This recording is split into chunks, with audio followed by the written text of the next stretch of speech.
The city of Atarax was a living organism. Every corner, every building, every flicker of light seemed to pulse with the rhythm of its inhabitants, human and otherwise. The city sprawled beneath its towering domes, stretching across vast districts where the wealthy lived above the clouds, and the impoverished existed in the shadows of metallic giants. Korath Taryn stood on the balcony of his penthouse in Syndicate Tower, looking out over the chaos he had known his entire life. A web of glass, steel, and neon lights stretched out before him, a city of glass and wire. Yet, within its polished exterior, Korath could feel the simmering unrest. The political factions, the criminal syndicates, the corporations, all of them had their own interests. All of them were waiting for the moment when the fragile peace would finally break. Korath had been part of the Syndicate for nearly 15 years. A lifetime in the criminal underworld. But even after all these years, the endless games of power and betrayal still wore at him. The Syndicate was no longer just a criminal organization, it was an empire in the making. Their reach extended across entire sectors, manipulating governments, controlling trade routes, and even influencing elections. And yet, they were on the brink of collapse. Korath knew it, just as he knew that the time for neutrality was running out. The Syndicate had enemies on all sides, and with the Union weakening, they were becoming more desperate. And desperate people made dangerous decisions. He turned away from the view as the door behind him slid open. A familiar figure stepped inside, Lyra, his closest ally. She was dressed in the dark utilitarian clothing of a Syndicate agent, her dark hair pulled into a tight ponytail, a scar running down the left side of her face that told its own story of the dangers they'd survived. Her eyes, however, were sharp, always analyzing, always calculating. "We have a problem," Lyra said, her voice low and urgent. Korath raised an eyebrow. "What now?" "Intel from the 4th District. The Syndicate's been making moves, heavy ones. They've been quietly buying up political support in the lower sectors. If they continue, they could own the entire Union within a few cycles." Korath's stomach twisted. He had known this was coming. The Syndicate had never been content with just controlling the criminal underworld. They wanted power, and they would stop at nothing to get it. "Who's behind it?" he asked, already suspecting the answer. "Zorath," Lyra replied, her tone grim. "He's pushing for a full takeover. The old man's been playing a longer game than we thought." Korath's jaw clenched. Zorath Allen, the Syndicate's leader, had always been ruthless, but now he was taking steps that threatened the delicate balance the Union had managed to maintain. Korath had worked with Zorath for years, had respected him even, but now the Syndicate was more dangerous than it had ever been, and Korath knew that peace was a distant memory. "And the Union?" Korath asked, though he knew the answer. "Any sign of resistance?" "None. Not yet," Lyra answered, but the hesitation in her voice told him everything he needed to know. The Union's fractured system of alliances was crumbling under its own weight. Corruption, internal strife, and shifting loyalties had left the government weak. The once proud organization was now a husk of its former self, too disjointed to mount a serious defense against the Syndicate's ambitions. Korath walked toward the desk, his fingers grazing over the surface, tapping it in thought. There was a moment of silence, the weight of the situation sinking in. "There's only one option now," Korath muttered, as if speaking to himself. "We have to stop Zorath before it's too late."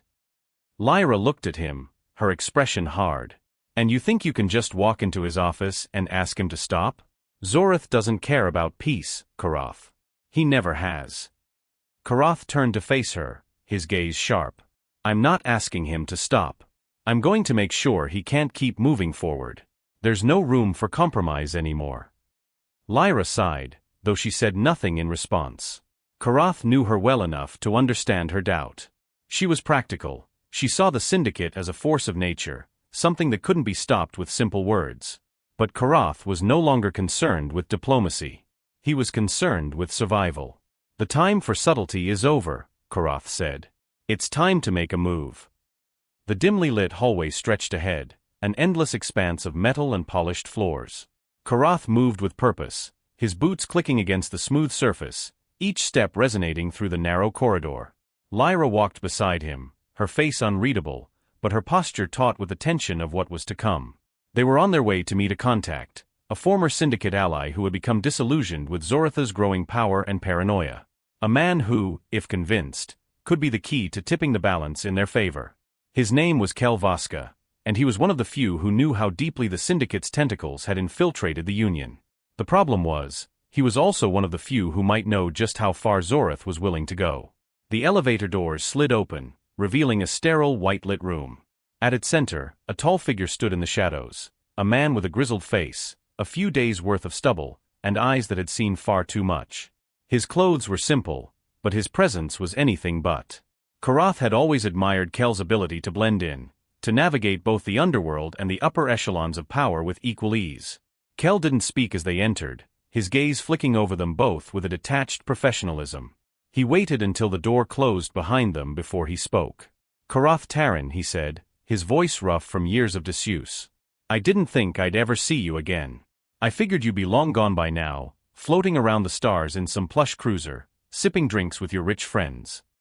"I'm still here," Korath replied evenly, his gaze steady. "And I don't have time for small talk. I need information. Information that could bring down Zorath Allen and the Syndicate before they destabilize the entire Union." Kel's eyes narrowed, but his face betrayed little. "And why would I help you? After everything that's happened, you think I'm just going to walk in and hand you the keys to the kingdom?" Korath stepped forward, his expression hardening. "Because I'm offering you something more than you've ever had. A chance to get out. A chance to stop running. Zorath's plans are going to drag all of us down, and if you want to see another day, you need to act now." Kel paused, his fingers drumming lightly on the table before him. Korath could see the gears turning in his mind. It was clear that Kel wasn't interested in loyalty to the Syndicate anymore, but the question remained, how far would he be willing to go to stop Zorath? "Zorath is not just after control of the Union," Kel finally said, his voice quieter now, tinged with something like regret. "He's planning something bigger. I don't know all the details, but I've seen the logistics files. He's been making secret deals with the Dominion." The mention of the Dominion made both Korath and Lyra freeze. The Dominion, a vast, militarized coalition of warlords and techlords across the outer reaches, was one of the few forces in the galaxy with the firepower to challenge the Syndicate. If Zorath had allied with them, then peace in the Union would be nothing more than a dream. "You're sure about this?" Korath asked, his voice low and dangerous. "Zorath has been siphoning off resources to them for months. I saw the last shipment, drone armies, weapons, prototypes of tech that should have been in our hands. If they move forward with this alliance, the Syndicate won't just own the Union. They'll have the muscle to crush any resistance, including yours." Korath's blood ran cold. This was bigger than he'd imagined. Zorath wasn't simply consolidating power within the Syndicate, he was preparing for something catastrophic, an all-out war to reshape the galaxy in his image. "Where is he now?" Korath demanded. "Where is Zorath keeping the information? How can we stop him?" Kel stepped back, shaking his head. "You don't stop Zorath, Korath. He's already too far gone. The only thing left to do is end him. And to do that, you'll need the source, the master plan that ties everything together. It's not in the Syndicate's records, it's in the hands of someone who's been hiding in plain sight." Korath's mind raced. "Who?" Kel's lips twisted into a tight smile. "You won't like it. It's someone you've worked with before." Lyra's eyes flicked toward Korath, a question in her gaze. He could already feel the answer before she said anything. "No," he muttered under his breath. "It can't be." "I'm afraid so," Kel replied, a grim edge to his voice. "Zorath's right hand. Eryx Valis." Korath recoiled. Eryx Valis was no ally. He was an enigma, slick, cunning, and dangerously intelligent. Valis had been a rising star in the Syndicate, a master manipulator who had used his influence over the Syndicate's tech arm to forge alliances, broker deals, and quietly build a network of spies and informants. If he had the master plan, it meant Zorath had put his faith in the one person Korath had once considered a friend. "Valis," Korath whispered, the name like poison on his tongue. "He's the key." "Not just the key," Kel corrected. "He's the lock. If you want to take down Zorath, you'll have to get through Valis first. He's the one who has the final say." Korath's eyes narrowed. "Where is he now?" "He's not far," Kel said, his tone taking on a darker edge. "But getting to him won't be easy. Valis has his own security forces now. Private soldiers, the best money can buy." Korath turned to Lyra, his mind already racing. We need to move quickly. We can't let him slip through our fingers. Lyra nodded, already calculating their next steps. Agreed. Let's make sure Zorath doesn't know we're coming. Don't worry, Kel said, his lips curling into a thin smile. I'm not in the business of working with traitors. I'll make sure Valis never sees you coming. The transport ship hummed with quiet efficiency as it glided through the dense, polluted air of Atrix's industrial district. Korath sat in the back, his eyes fixed on the floor as the vehicle rocked gently with every shift in the atmosphere. Beside him, Lyra adjusted the straps of her tactical gear, her expression a mask of calm readiness. Across from them, Kel Voska reclined in his seat, the faint smirk on his face doing little to mask the unease in his eyes. The plan was simple in theory, but Korath knew better than to trust simplicity. They were headed to one of Eryx Valis's secured facilities on the outskirts of the city, a heavily fortified research hub that served as a front for Syndicate operations. Somewhere within its labyrinthine halls, Valis would have the information they needed to unravel Zorath's master plan. Korath's voice cut through the quiet hum of the cabin. How reliable is your intel, Kel? Kel's smirk widened, though it didn't reach his eyes. Reliable enough to get you through the front door. After that, it's up to you. Lyra snorted softly. Convenient. You're just the guide, not the soldier. Kel spread his hands in mock surrender. I'm not the one trying to topple the most dangerous organization in the galaxy. I'm just the guy who knows the layout. Korath didn't respond. He wasn't in the mood for banter, especially not with someone as slippery as Kel. Instead, he turned his focus to the task ahead, replaying the details of the mission in his mind. They would infiltrate the facility under the cover of a scheduled supply drop, using credentials Kel had acquired through dubious means. Once inside, they would locate Valis, or at the very least, the data caches he was rumored to keep under tight security. But if Valis had anticipated their arrival, it would be a bloodbath. The transport docked smoothly at the facility's entrance, its engines hissing as they powered down. Korath and Lyra disembarked first, their movements careful but deliberate. Kel followed, his hands tucked casually into his pockets, as if he were strolling through a park rather than walking into a potential war zone. The facility loomed before them, a massive structure of dull gray metal and reinforced glass. Its exterior was unremarkable, blending seamlessly with the industrial sprawl around it. But Korath could feel the weight of its defenses, even if they weren't immediately visible. Lyra scanned the area, her sharp eyes darting from one corner to the next. No visible quartz. That's either a good sign or a trap. Probably both, Kel muttered, pulling a small device from his pocket. He tapped a series of commands into it, and the facility's main door slid open with a faint hiss. Welcome to Valis's playground. Try not to touch anything. The trio stepped inside, the air growing colder as the door sealed shut behind them. The interior was sterile and brightly lit, the kind of environment that made Korath's skin crawl. Rows of machinery hummed softly, their purposes unclear but undoubtedly tied to Valis's meticulous operations. Kel gestured toward a terminal near the far wall. That's your access point. If Valis has any data worth stealing, it'll be stored there. Korath and Lyra exchanged a glance before moving toward the terminal. Lyra knelt beside it, pulling a compact hacking device from her pack. She worked quickly, her fingers flying over the device's controls as the terminal's screen flickered to life.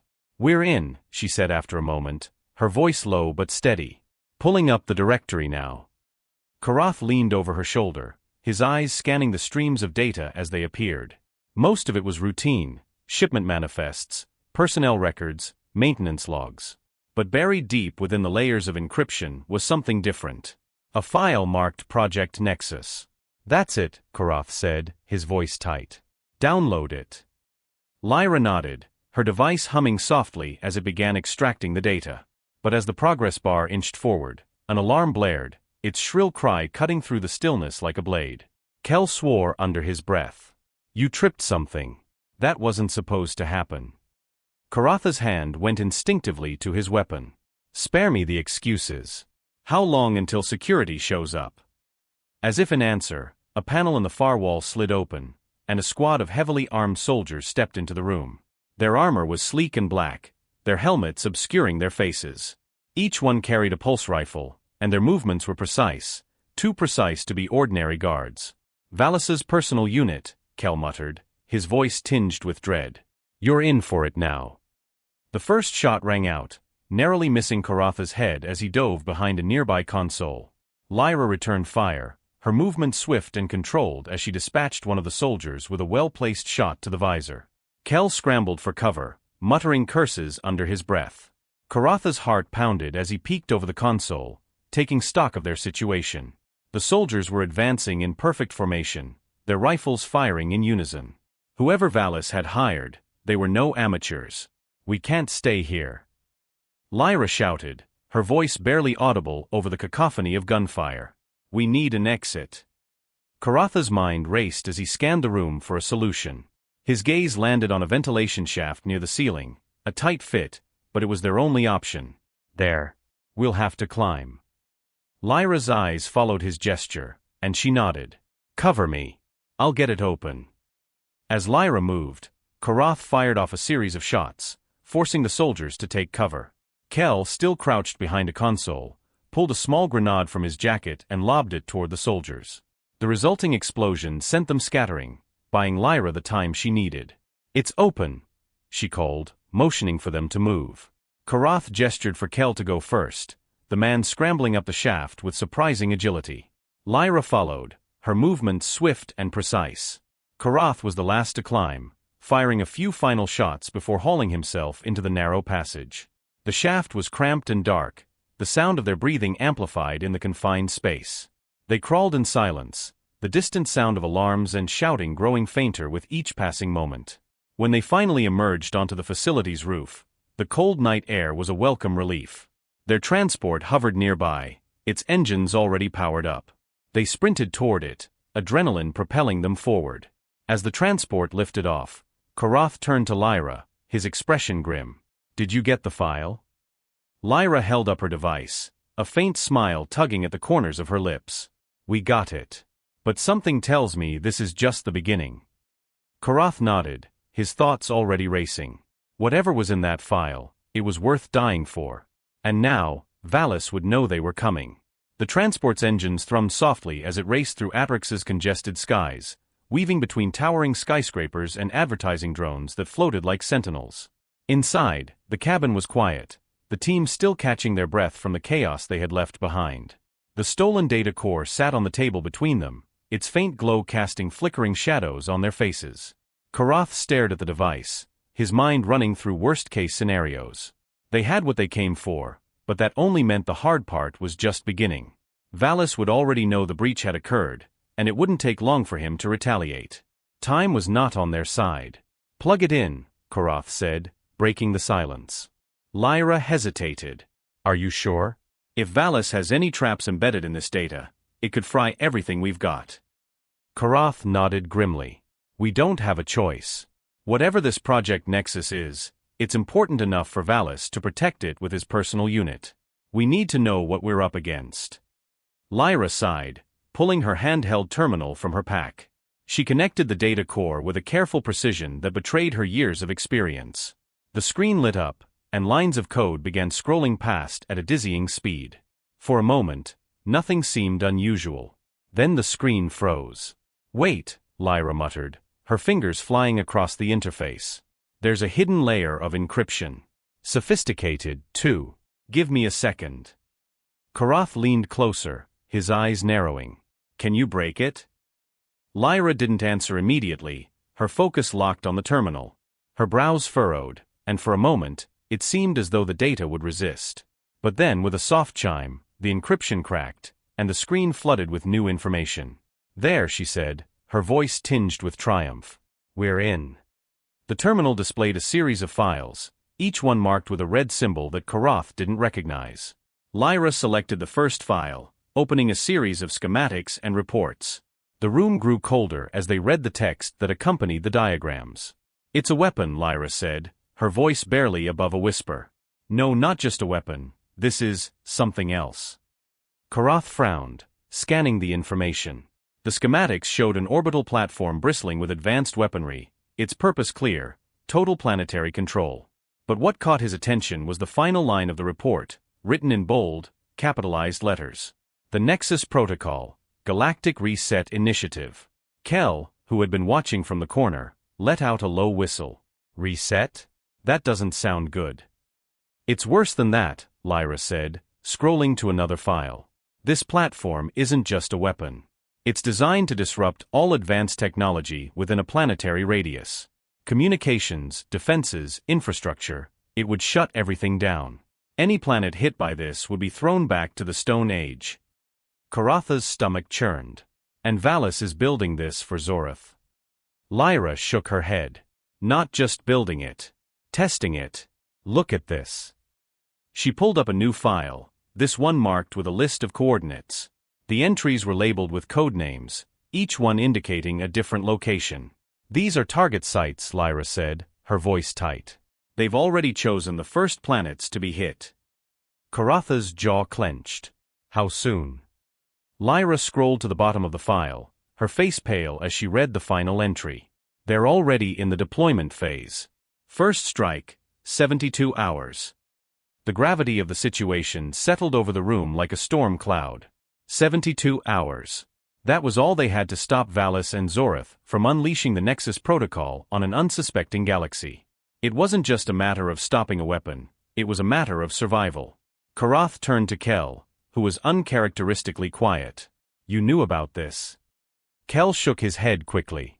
Not the details. I knew Valis was working on something big, but this? I didn't think even Zorath would go this far. We need to act fast, Lyra said, packing up the terminal. If they launch this thing, it's game over. The Union won't be able to recover from something like this. Korath nodded. We're going to need more than just the three of us for this. Valis will have the Nexus platform under heavy guard, and if we're going to take it out, we'll need allies. Kel scoffed. Good luck finding anyone willing to go up against Valis. Most of the Syndicate's enemies are dead or hiding. Not all of them, Korath said, his mind already racing. The Risen Order still has a presence on the fringes. If we can convince them to join us, we might have a chance. Lyra raised an eyebrow. The Risen Order? They're practically a myth. They're real, Korath said firmly. And if we can find them, they'll want to stop this as much as we do.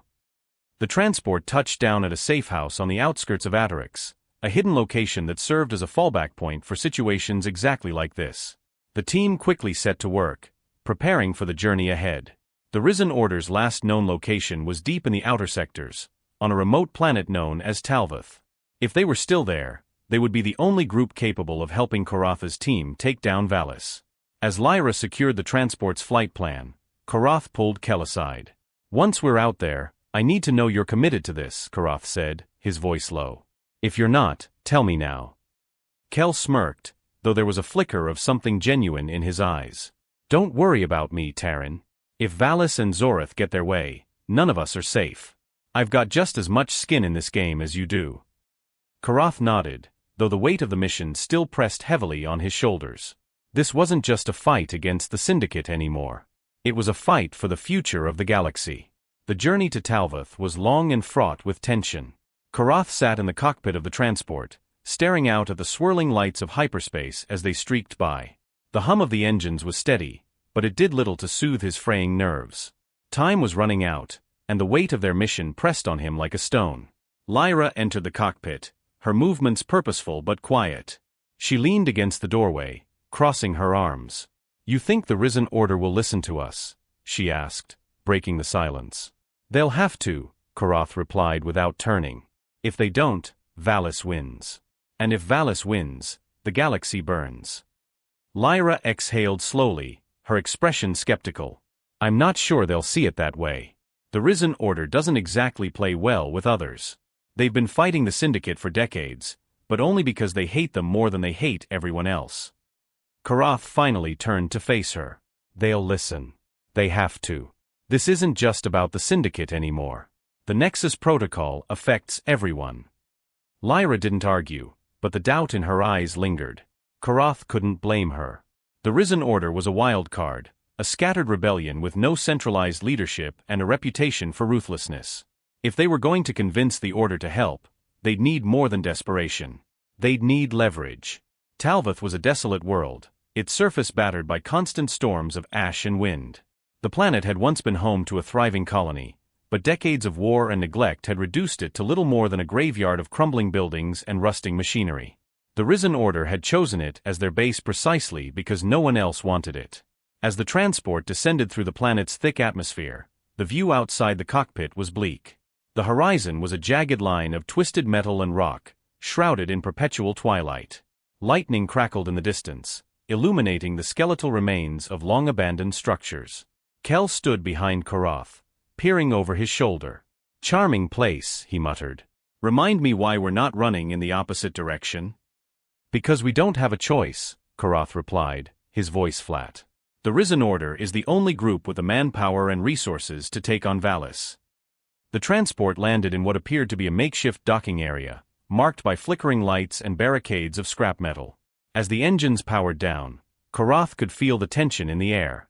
The Risen Order had been watching their approach. They would not be greeted with open arms. The ramp lowered with a hiss, and Korath stepped out first, his posture deliberately non-threatening. Lyra followed closely, her hand resting on the holster of her sidearm. Kel brought up the rear, his eyes scanning the shadows for signs of trouble. They didn't have to wait long. Figures emerged from the ruins, their weapons trained on the newcomers. They moved with practiced precision, their faces hidden behind masks and helmets. One of them, a tall woman with a shock of white hair and piercing gray eyes, stepped forward. "Korath Taryn," she said, her voice cold. "I never thought I'd see the Syndicate's lapdog on my doorstep." "I'm not with the Syndicate," Korath replied calmly. "Not anymore." The woman's gaze didn't waver. "That's not what I heard. You've spent years enforcing their will, lining their pockets while the rest of us fought to survive. So why should we trust you now?" "Because I'm trying to stop them," Korath said, his voice steady. "The Syndicate is about to unleash something that will destroy everything you fought for. If you don't help me, the Risen Order dies along with the rest of the galaxy." The woman studied him for a long moment, her expression unreadable. Then she nodded to one of her men, who lowered his weapon. "Talk fast," she said. "I don't have time for games." The group was led deeper into the ruins, where the Risen Order had established their headquarters. It was a sprawling network of tunnels and bunkers, lit by dim, flickering lights. Despite its rough appearance, Korath could see the signs of discipline and organization: stockpiles of weapons, carefully maintained equipment, and soldiers moving with purpose. The woman, who introduced herself as Captain Daria Vrel, brought them to a central chamber where a map of the galaxy was projected in midair. The planets marked in red were under Syndicate control, a stark reminder of how far their influence had spread. Korath wasted no time explaining the situation. He told them everything: Zoratha's alliance with Valis, the Nexus Protocol, and the ticking clock they were all racing against. When he finished, the room was silent. Daria finally spoke, her tone skeptical. "You expect me to believe that Valis is building a weapon capable of wiping out entire planets? Sounds like a convenient excuse to get us on your side." Kel, who had been leaning casually against the wall, stepped forward. "It's not an excuse," he said, his voice uncharacteristically serious. "I've seen the files. The Nexus Protocol is real, and it's worse than you think." Daria's eyes narrowed. "And you are?" "Kel Voska," he replied with a faint smirk. "Let's just say I've had the misfortune of working with Valis before. Trust me, this isn't something you can ignore." Lyra stepped in, her voice firm. "You don't have to trust us. But look at the bigger picture. If we're lying, what's the worst that happens? You waste a little time and send us on our way. But if we're telling the truth, and you do nothing, the Syndicate destroys everything you've built." Daria considered this, her gaze shifting between the three of them. Finally, she nodded. "All right," she said. "We'll help. But if I even suspect you're playing us, you won't leave Talvath alive." With the Risen Order support secured, the next step was planning their attack on Valis's Nexus platform. Using the stolen data, Lyra and the Risen Order's tacticians worked through the night, mapping out the platform's defenses and identifying potential weak points. Korath stayed on the sidelines, his mind racing with doubts. They were up against impossible odds: an orbital weapon platform guarded by Valis's elite forces and likely surrounded by automated defenses. Even with the Risen Order's help, the mission would be a long shot. But long shots were all they had left. By morning, the plan was in place. They would launch a coordinated assault on the platform, using the Risen Order's fleet to punch a hole in Valis's defenses. Korath's team would infiltrate the platform and disable the weapons core, neutralizing the Nexus Protocol before it could be deployed. As the team prepared to leave, Daria pulled Korath aside. "I hope you know what you're doing," she said, her tone hard. "Because if this goes wrong, there won't be anything left to save." Korath nodded, his expression grim. "We don't have a choice." The fleet assembled in orbit over Talvath, a ragtag collection of vessels ranging from scavenged freighters to heavily modified gunships. The Risen Order wasn't a conventional military force, but what they lacked in polish, they made up for in ingenuity and determination. Each ship bore the scars of countless battles, their hulls patched with mismatched metals, their weapons retrofitted with salvaged tech. Korath stood on the bridge of the Aegis Horizon, the Risen Order's flagship. The ship was a behemoth, its bulk bristling with turrets and missile pods. The bridge buzzed with activity as officers barked orders and technicians scrambled to finalize preparations. At the center of it all was Captain Daria Vrel, her presence commanding even in the chaos. "We've got a narrow window," she said, addressing Korath and Lyra. A holographic display of the Nexus platform hovered above the central console, its defenses highlighted in red. "Valis will have the platform surrounded by automated turrets and drone swarms. If we don't disable those systems before the main assault, this entire fleet will be vaporized before we even reach it." Lyra studied the display, her brow furrowed. "And you're sure there's a blind spot here?" She pointed to a section of the platform's defense grid marked in yellow. Daria nodded. "It's small, but it's there. We send a strike team through this vector while the fleet draws their attention. If the team can take out the platform's central command module, the rest of the defenses will fall." Korath crossed his arms, his gaze fixed on the hologram. "And that's where we come in." Daria smirked faintly. "You wanted to be useful, Taryn. Here's your chance." The Risen Order's fleet emerged from hyperspace with a burst of light, the Nexus platform looming ahead like a mechanical leviathan. The platform hung in orbit over a barren moon, its surface bristling with weapon emplacements and docking bays. Surrounding it was a swarm of Valis's forces, sleek black ships that moved with deadly precision. The first exchange of fire was blinding. Plasma bolts and missiles streaked through the void, detonating in bursts of brilliant color. The Risen Order ships maneuvered nimbly, using their irregular designs to outflank Valis's forces. But for every enemy ship they destroyed, two more seemed to take its place. On the Aegis Horizon, Korath and Lyra prepared for the next phase of the assault. They stood in the hangar bay, suited up and armed to the teeth, as their strike team boarded a sleek infiltration craft. The ship hummed with energy, its engines primed for a high-speed approach. Kel, who had been roped into joining the strike team, looked decidedly less enthusiastic. "Remind me again why I signed up for this suicide mission," he muttered, strapping himself into a seat. "Because you'd rather die out here than let Valis get his way," Lyra said, smirking as she secured her gear. Kel rolled his eyes. "Great pep talk. Really inspiring." Korath ignored the banter, his focus locked on the task ahead. "Stay sharp. We only get one shot at this." The infiltration craft launched from the Aegis Horizon, darting toward the Nexus platform's blind spot. The battle raged around them, the ship jolting as nearby explosions rocked the void. Lyra sat at the controls, her hands steady as she weaved through the chaos. "Almost there," she said, her voice calm despite the tension. "Brace yourselves." The craft slipped through the platform's defense grid, narrowly avoiding detection. As they approached a docking bay, Lyra deployed a magnetic grappling system, latching onto the platform's exterior. The ship hissed as it sealed against the docking port. "Go, go, go." Lyra barked, unstrapping herself and grabbing her rifle. The interior of the Nexus platform was cold and sterile, its corridors illuminated by harsh white lights. The strike team moved quickly, their footsteps muffled by the padded flooring. Korath took point, his weapon raised as he scanned for threats. "Stay tight," he said over the comms. "We've got no margin for error." The team advanced through the labyrinthine halls, guided by the schematics Lyra had downloaded. They encountered resistance almost immediately, squads of Valis's soldiers armed with pulse rifles and combat drones. The firefights were fast and brutal, the tight corridors amplifying the chaos. Kel proved surprisingly capable, his sharpshooting skills taking down drones with uncanny precision. "I used to do this for a living," he quipped after dispatching a particularly aggressive unit. Nice to know I haven't lost my touch. Save the jokes, Lyra snapped, reloading her weapon. We're not out of this yet. As they pushed deeper into the platform, the resistance grew more organized. Valis' soldiers began deploying heavier weaponry, portable turrets and shield generators that turned every engagement into a battle of attrition. We're running out of time, Korath muttered, his voice tight. Where's the command module? 2 levels up, Lyra replied, checking her display. But it's going to be crawling with guards. Then we keep moving, Korath said. No matter what. The team finally reached the command module, a massive chamber filled with holographic displays and control consoles. At its center stood Valis himself, his sharp features illuminated by the glow of the displays. He was dressed in black combat gear, his expression calm and calculating.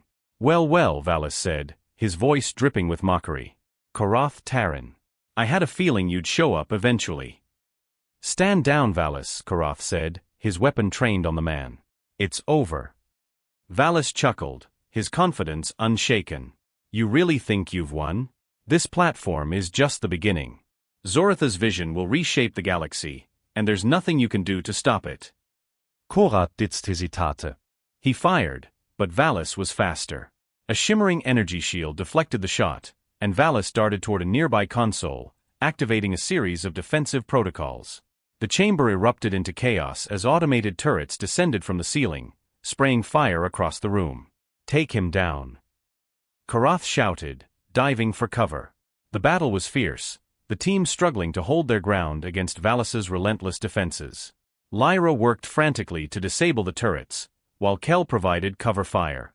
Korath focused on Valis, determined to end the fight before it was too late. You can't win, Taryn, Valis sneered, his voice echoing through the chamber. You're just delaying the inevitable. Maybe, Korath growled, lunging toward him. But I'll die trying. With Valis distracted, Lyra managed to access the command module's control systems. Her fingers flew over the console, bypassing layers of encryption as she worked to disable the platform's weapon systems. Almost there, she shouted, her voice strained. Just a few more seconds.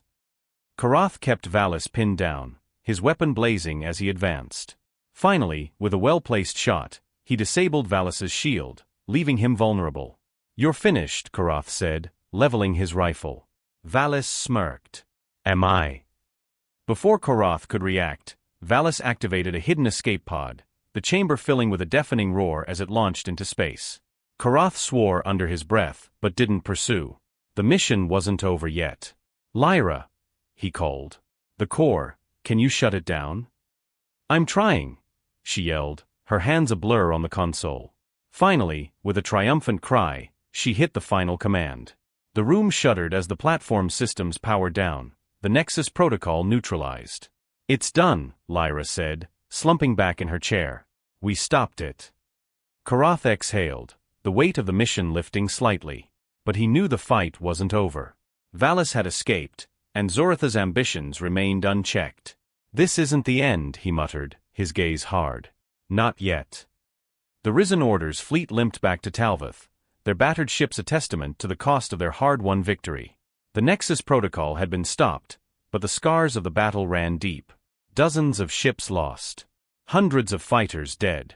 And still, Valis had escaped, taking with him whatever fragments of Zoratha's plan he deemed necessary to continue the Syndicate's ambitions. Korath sat in the dimly lit war room aboard the Aegis Horizon, staring at the holographic galaxy map.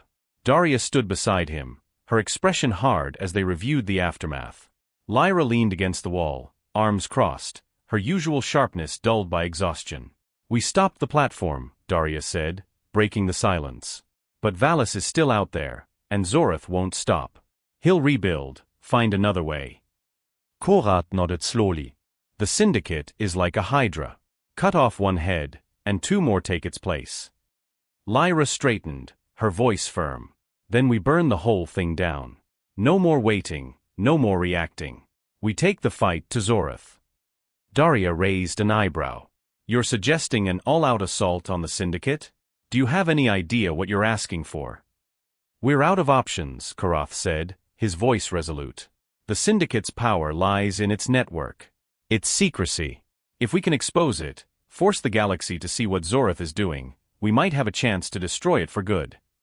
Daria studied him for a long moment before nodding. It's a long shot. But you're right. If we don't end this now, there won't be a galaxy left to fight for. The plan was as bold as it was dangerous. Using the data recovered from the Nexus Protocol, the Risen Order identified the Syndicate's central command hub, a mobile station hidden in the outer sectors. The station, known only as Erebus, was the nerve center of Zorath's operations. If they could take Erebus, they could dismantle the Syndicate from within. Korath, Lyra, and Daria led a strike fleet into the outer sectors, accompanied by a ragtag coalition of allies drawn from the remnants of the Union and other factions wronged by the Syndicate. Their numbers were meager compared to the Syndicate's forces, but their resolve was unmatched. As the fleet approached Erebus, the station loomed in the distance, a massive ominous construct wreathed in shadow. Its surface bristled with weapons, and squadrons of Syndicate ships swarmed like hornets around their hive. "Here we go," Lyra muttered, gripping the controls of her fighter. One last dance. The battle was chaos. The Syndicate's forces were overwhelming, their coordination precise. But the Risen Order fought with the desperation of those who had nothing left to lose. Korath's ship led the charge, weaving through enemy fire as they carved a path toward the station. The strike team breached Erebus's defenses, fighting their way through the station's labyrinthine halls. Automated turrets and Syndicate guards slowed their progress, but Korath pushed forward, his determination unshaken. In the heart of the station, they found him. Zorath Allen stood before a massive command console, his presence as imposing as the empire he had built. His silver hair and piercing eyes radiated confidence, but there was something else, a flicker of weariness, a shadow of doubt. "So you've come to kill me," Zorath said, his voice calm. "You're not the first to try." "This isn't just about you," Korath replied, his weapon trained on the man. "It's about everything you've done. The lives you've destroyed. The galaxy you've torn apart." Zorath smirked.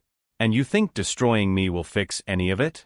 The Syndicate is bigger than me, Taryn. Bigger than you. Kill me, and someone else will take my place. That's the way of things." "Not this time," Korath said. "We're not just taking you down. We're dismantling the whole system." Zorath's expression darkened.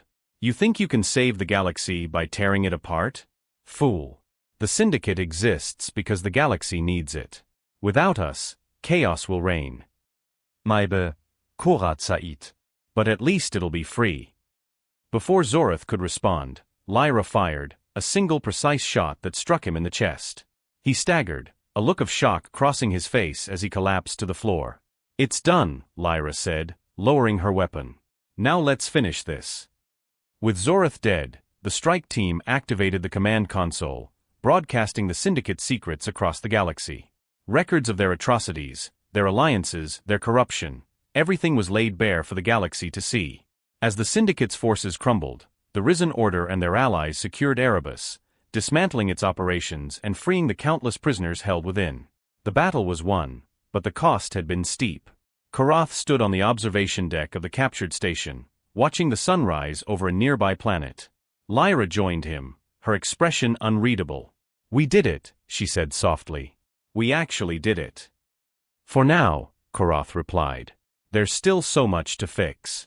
So much to rebuild." Lyra smirked faintly. Always the optimist. Korath chuckled, though his gaze remained distant. "Maybe. But for the first time in a long time, I think there's a chance." The Syndicate was shattered, its network in ruins. Across the galaxy, its victims began to rise, reclaiming their worlds and forging new alliances. The Union, battered but not broken, began to rebuild, this time with the lessons of its past etched deeply into its foundation. Korath returned to Talvath with the Risen Order, choosing to remain on the fringes of the galaxy rather than take a place in the Union's halls of power. He had no desire for titles or recognition. His fight had never been about glory, it had been about doing what was right, no matter the cost. As he walked through the ruins of Talvath's surface, now filled with signs of life and renewal, he allowed himself a rare moment of peace. The galaxy was far from perfect, but it was free, and that was enough. Above him, the stars shimmered, a reminder of the vastness of the universe and the endless possibilities it held. Freedom is never given, Korath thought. It's taken. And now, it's ours to protect.